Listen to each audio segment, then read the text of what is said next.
Good morning, everyone. As Austin's police chief, one of my top priorities has been to make our department a truly data-driven, evidence-based police organization. Today, I'm proud to highlight a significant initiative launched in Northeast Austin, a Place Network Investigation, P&I, at 900 East Breaker Lane. This is an area that has been identified as a persistent violent crime hotspot with many complaints. We are talking shootings, stabbings, the gamut, runs the gamut. Place Network Investigations is a citywide strategy that uses crime science to reduce violence and chronic crime by dismantling the networks that support the place networks.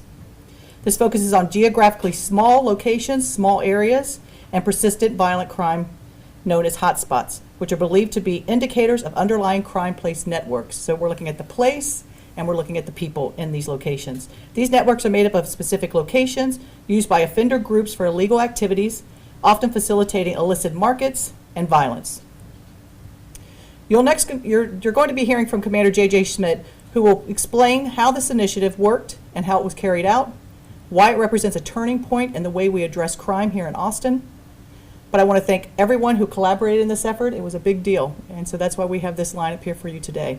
As we move forward and we're addressing concerns of our citizens, it is important to note that quality of life matters as much as hotspot crimes, as much as violence in this city. So when we're addressing quality of life issues, know that we take those complaints very seriously. These commanders in these sectors take them seriously, and this is how we're addressing crime and violence in this city moving forward, is using those place network investigations, where we're looking at the locations. What is it about this store, this place, this building that allows criminals to feel they can commit illicit activities and commit crimes in these locations, and that's what this addresses. So I'm going to go ahead and turn it over to Commander Schmidt to provide a look at this investigation and its impact in the community. Thanks, Chief.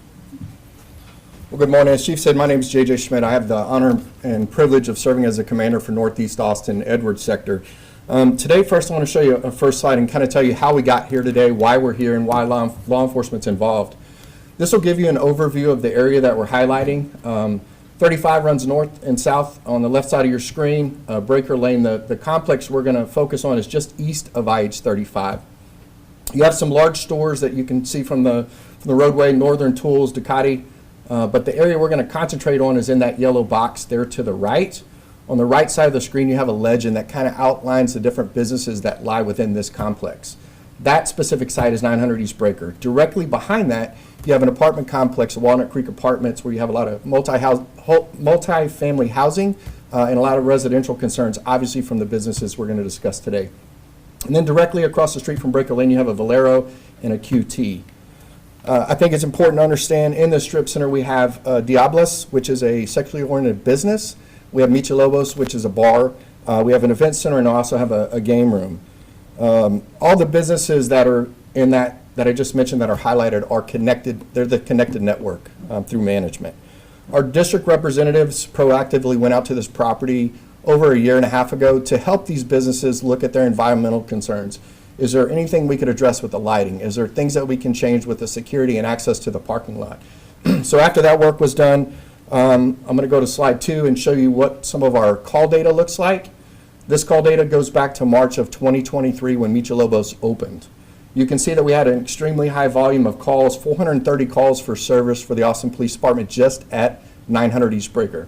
That's a tremendous load for any sector, but for a police department that really has to manage our resources, this is a concern because it's repeatedly calls out there for not just minor violations, but for major incidents, shootings, stabbings, assaults, aggravated assaults, and sex crimes. And so in addition to that, we've seized 30 guns over that time just from that location. Generated 170 offense reports. We've had 10 shootings with victims of those shootings, so that's concerning. And then we've made 78 arrests out of there and 1 homicide last year that occurred. The major thing that I want to point out on this slide, though, is in mid-2025, we had a significant increase in violent crime. And so our strategies that we had been doing to try to suppress the activity out there were not working. It was kind of holding things together, but we really had to get innovative on our strategies and our deployment. And so after that, we really focused on what could we do collaboration-wise. On the next slide, I'll give you a little bit of a picture of what our victims and offenders look like. The majority of the victims out there, over half, are young adults. That's concerning because Obviously, we want to protect our youth and get them in environments that are safe, but to have over half of them be involved in these as victims was concerning. Also, our offenders have had a lot of firearms possession that's increased significantly in 2025, but most of our offenders are juvenile or young adults. For UCW, felon in possession of firearms, charges similar to that. So I think it's important that we look at who our victim and offenders are. On the next slide, we're going to look at the location itself.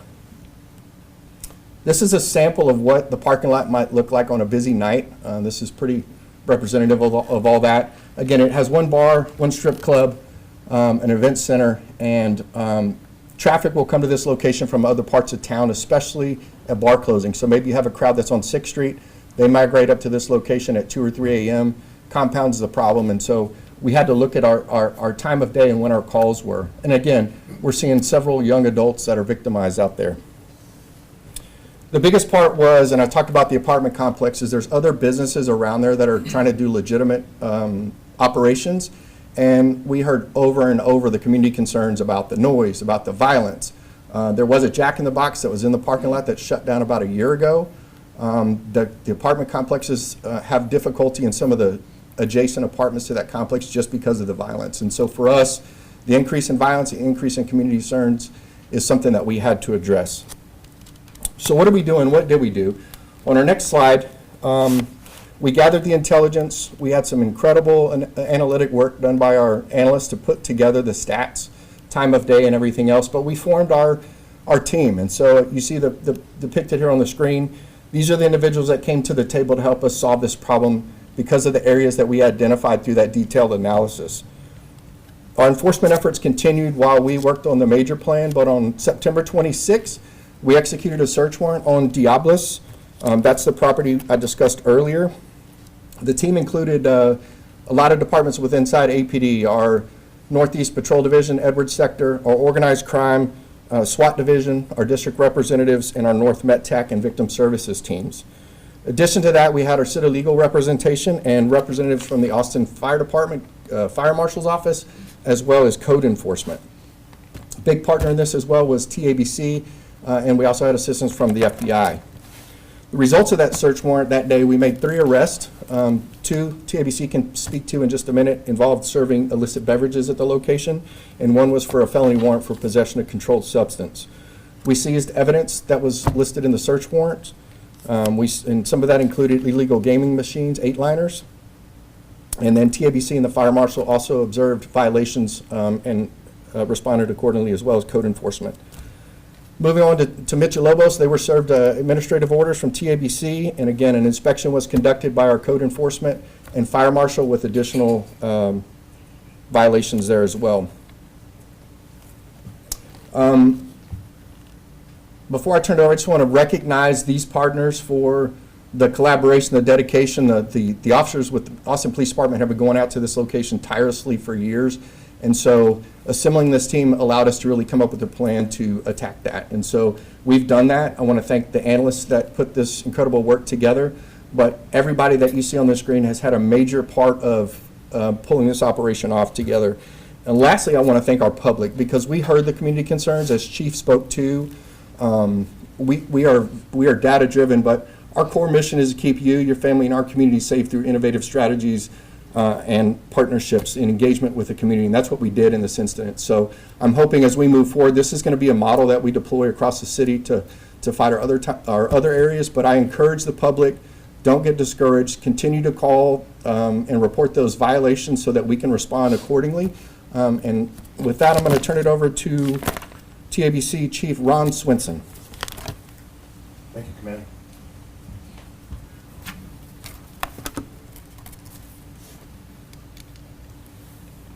Good morning. Thank you, Commander. That was fantastic. I'd like to, for the record again, I think they said, but my name is Ron Swinson. I am the Chief of Enforcement at the Texas Alcoholic Beverage Commission. First, I'd like to echo what the Commander said and thank our partners at Austin Police Department, Austin Fire Department, the Fire Marshal's Office.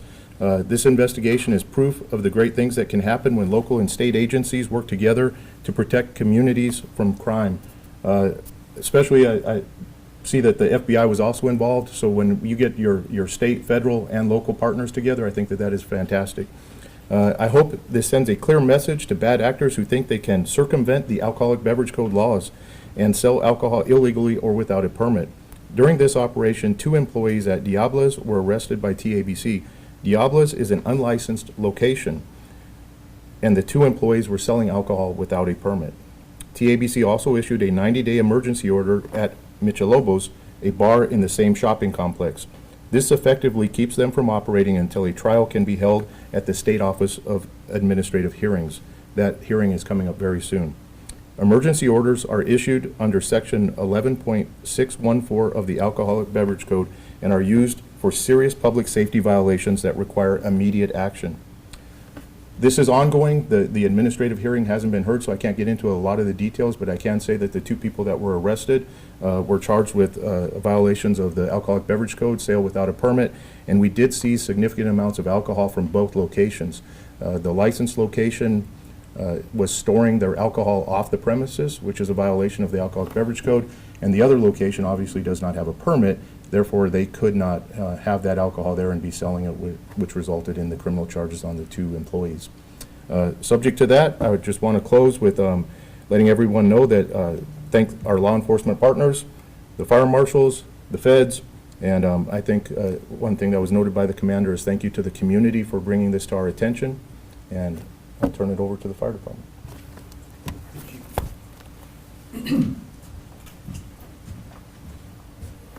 Good morning, everyone. Stephen Truesdale. I'm the fire marshal for the city of Austin, and this is a very big win for our community. We were originally approached by the neighbors, neighborhood associations, and they came to us looking for answers, as they did from other departments, and there was not a lot that we had to offer them because we had not formed this team yet, and we really didn't know the benefits of everyone coming together.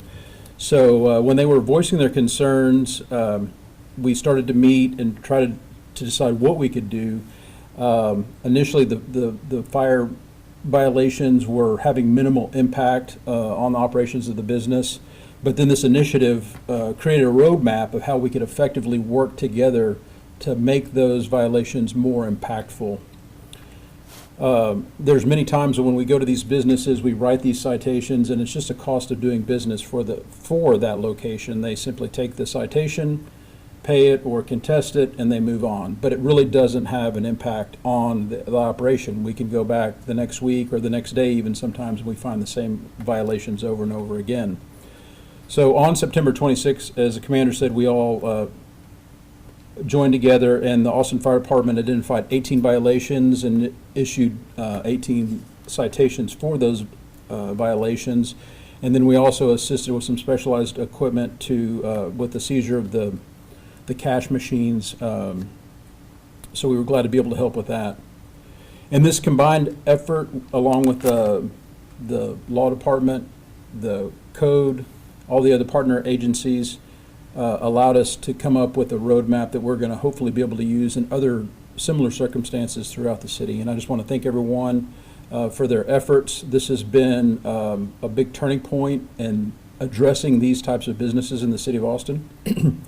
And just to kind of reiterate that it is the citizens that kept bringing this to our attention. In addition to the responses for service, we were hearing the neighbors, and they are the best advocates, and they need to keep raising these issues so that we're aware of them and we can take appropriate actions. And with that, I'll turn it over to Dan Armstrong, the Development Services Division Manager. Thank you, Chief. Good morning, everybody. My name is Dan Armstrong. I am a division manager for Austin Development Services. The name changed yesterday. And I oversee field operations north, as well as an extended hours team that operates citywide. Prior to the operation on September 26th, Austin Code Compliance had conducted inspections on 3 suites that was under the control of the principals associated with the businesses known as Diablo's and Michelobos.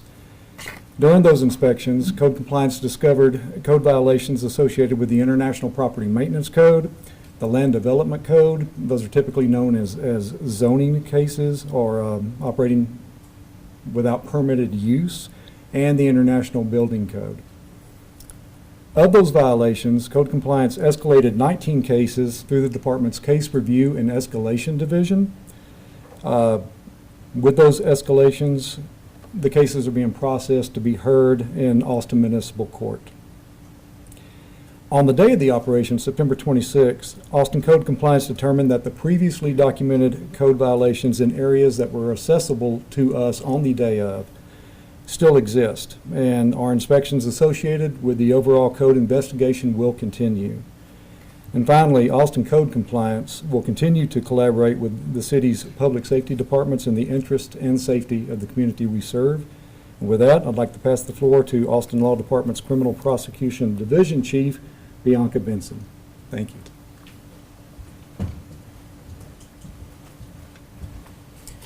Good morning. I am Bianca Benson. I serve as the Chief Prosecutor for the City of Austin.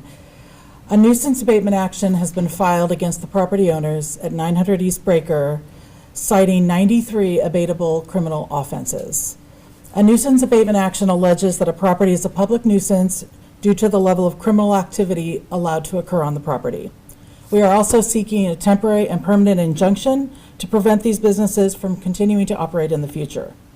We will be continuing to use the legal avenues available to us to collaborate with city departments to try and improve the quality of life for the community and the people who live near the property. A copy of the filing with District Court can be obtained directly from the court. Commander Schmidt will now return to the podium to address any questions. With that, we'll open it up for questions. We all know that area's had trouble for decades. What is it that happened that really was the catalyst for taking this action now? I think it's a combination of a few things. The victims in these are young adults, right? The increase of community concerns that we continue to have, and then our increased call volume. The acts of violence became more dangerous. We saw last year the homicide, and so using the information that Chief Davis brought in with the evidence base and with our P&I training, we brought in experts to provide that training for us. And so this was a perfect tool to try to put into place so that we could address those concerns with the collaboration that you see here today. And do you feel like with this collaboration, it's not going to be a situation where same kind of offenders just kind of come back in a new form in the same locations? It's going to be different because we're targeting the network. We look at the offenders, but we're targeting the network. What's the root cause of the problems, and that's what we're going to address. And just to be clear, we're just getting started. Like, the operation was kind of the peaking point, but we have a lot of work left to do, not only in this area, but other areas in the city, and we're just getting started. Like several other people have indicated, this is going to be a model moving forward where we leverage all the resources in the city. When we have a problem to this magnitude and it affects our community that bad, we're going to address it. Can you get more into the specifics of the initiative? Was it inspired by other initiatives in other cities, or how did this come about? Sure. I'll let Chief speak to that. Sure. You stay right here, JJ. Now, I think to JJ's point, this was about looking at the way we respond to crime here. And so we've identified locations within the city of Austin that are hot spot locations, right? So when you're looking at the level of crime that occurs in these locations, and we have to respond to those. This is the smart way to respond. To have all these partners in the room at the same time, I'll tell you, to be in these meetings, it is inspiring. And so everyone wants the same thing for Austin. Everyone wants a safe, clean Austin. And so how do we do that together and pull all of these resources together? It is not enough for just the police alone to go. We need code enforcement. We need TABC. We need municipal court. We need all of these partners to come together and truly make a difference. And so as we're moving from site to site, again, this is just the beginning of this. JJ still has a lot of work to do here. We've got to make sure we've got good guardians in place that are running the place legitimately, because this is an area that does have legitimate businesses that are operating here. So how do we ensure that the owners of this entire strip are all operating legally and within the tenets of the community that the community sets? So I think it's important as we move forward and we're looking at other hotspot locations that this is going to be the way we're driving those initiatives. It's going to be looking at who's causing the problems, where, why is it comfortable for the criminals to be here, and us upsetting that. That's how we're moving forward. Is there another location that you guys are looking at next? So yes, as we move forward, there's 4 hotspot locations identified. So from here, the work that JJ's doing, we want to move on and bring this, and this isn't just specific, here's Edwards sector, what's going on here, but this is always going to be available for any of the sector commanders to use as we move forward, to address problems, and not just violent crime. You can think of the quality of life issues that people are concerned about. You know, if you have fire marshal receiving calls, he can call us if there's a partnership that is built here. It is not just waiting for the police to reach out when code enforcement needs us to come. I think it's having that ability to notify or to recognize locations that need this, and we're a team, and we're all moving as a team. And I think that's, as we move forward, is going to be really special about this project. Melody Durant from Univision. My first question is, what do you think this is one of the most dangerous areas in Austin, knowing that the south of Austin has several homicides and several criminal cases in the past? Again, like Chief explained, we're evidence-based, and we look at the analysis of the data, and taking those factors into place, identify our hotspots. We meet weekly to discuss those throughout the city, and then individual commands work on those efforts as well. And so I think what she was trying to explain is that moving forward, this is going to be something that you see in those other areas. And every problem is going to be a little bit different. This one obviously has a big intent on alcohol because there's bars and there's unlicensed premises.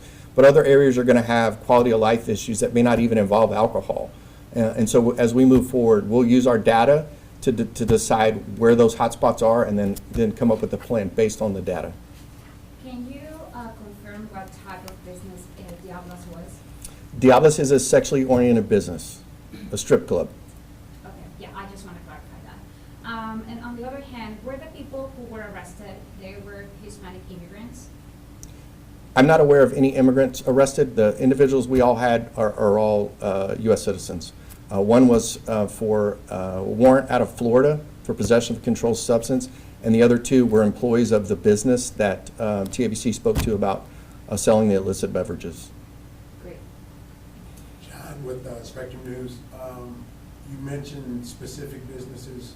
Have you looked at the entire complex management as a whole? Yes, sir. We have done a comprehensive review and analysis of the entire area, not just 900 East Breaker. I'm gonna go right here first, and then we'll come to you, buddy. Yeah, going forward, will this be like a monthly or like weekly meeting where like the head from each department will meet to discuss these areas that might need this collaborative team? And will you guys have like a name for this task force, if it is a task force? Well, I think to answer your first question, the name of this is the Police Network Investigations. That's what we call this type of approach to the problem. Like I said, we have weekly meetings internally with the chief and command staff on our data weekly. And so we track those trends. We look at how it compares to the week before, the month before, and the year before. And so using that, we'll formulate what actions we need to take, whether it's traffic fatalities, collisions, whatever the problem is, and address it. To your question about a standing meeting, it's going to be really driven by those areas because, again, code enforcement could bring an issue forward to the police that we're not that in tune with because it's not affecting us like it's affecting code enforcement and the residents of that community. And so there's not going to be a standing meeting. This is not like a task force thing. This is going to be a implementation of a project, the Police Network Investigations, that we'll utilize to solve those areas that arise in the city. Benny? Are the 4 areas, the hotspots that I think the chief mentioned, are they all in Edwards sector? Are they all in yours? They're thankfully not all in Edwards sector. They are spread out throughout the city. But the valid point is, you know, everybody in our community has concerns. And I think, again, I want to encourage the public to continue to call, to express your concerns of areas that are problems in your community so that we can have it on our radar and have it visible so that we can address it. But the other hotspots are scattered out through the rest of the city. I'm gonna go to KXAN, and then I'll come back to you. So looking to the future, what are the metrics you'll be using to measure success? Will it simply be a drop in calls, a drop in assaults? What would you see as a successful program in the future? So your question is, how will we measure the success of the program? And so I think it's a couple of ways. Our call data obviously is an easy way for us to, because it's trackable. We have that already built in. And again, we look at that not only a month from now, we look at that daily. So that'll be the first, but I think the biggest input is our community concerns. We meet frequently with our homeowners associations, with our neighborhood groups, with our religious base, and try to get that information as a whole. And I think as the community sees a change, that'll be some of our feedback, is if they're feeling safe, if businesses are thriving, if we're not having to respond to the same problems, if the violations don't continue from code enforcement and fire marshal. Those type of actions are kind of how we'll be able to gauge our success. And it's going to be a while until we can determine that. Do you know how many patrols are going to be in the area from now on? If there are any patrols in the area, doing rounds? Sure. To keep the community safe, to have the community? So your question is, how many officers will we have in the area? We frequent the area, obviously, because we're called there a lot. But aside from that now, being part of the project, we're going to continue to monitor this site for compliance. We're going to be checking the bars for compliance if and when they get a license renewed. And so I think moving forward, if we have issues that pop up, just like any other area of the town, we will put directed patrols where officers will go by there between their calls for service. Any last questions? Great, thank you all. Thank y'all for being here.